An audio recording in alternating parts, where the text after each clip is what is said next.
ओडिशा तट से, ओडिशा के पारादीप तट से करीब 240 समुद्री मील दूर बंगाल की खाड़ी में एक बड़ा जहाज हादसा हुआ है। पनामा के झंडे वाला bulk carrier MV Ocean Winner समुद्र में डूब गया। जहाज पर कुल 24 क्रू मेंबर सवार थे, जिनमें 20 चीनी, 3 म्यांमार के और एक बांग्लादेशी नागरिक शामिल थे। समंदर में आखिर ये शिप क्यों डूबा, इसकी वजह अभी भी साफ नहीं हो पाई है।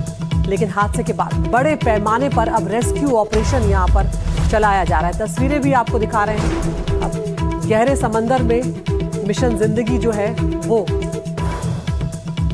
चल रही है और कार्गो शिप समा गया है।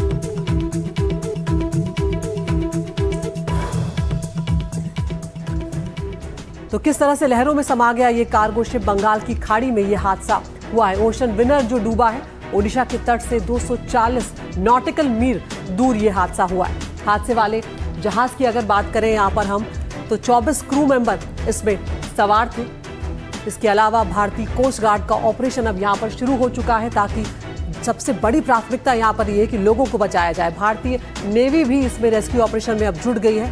अब तक 2 लोगों को बचा लिया गया है, लेकिन बाकी की तलाश अभी भी जारी है। ये जहाज 20 अगस्त को पारादीप से रवाना हुआ था। जहाज पनामा के झंडे वाला ये बल्क कैरियर था और शिप के डूबने की वजह अभी भी साफ नहीं हो पाई है। तो यहाँ पर शुरुआत जो है वो प्राथमिकता जो है वो लोगों को बचाने की है और उसके बाद इसकी वजह भी पता की जाएगी। ऋतिक मंडल हमारे सहयोगी हमारे साथ जुड़ गए।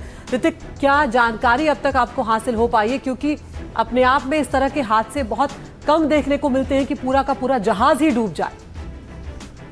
के 240 नॉटिकल माइल तक ये जहाज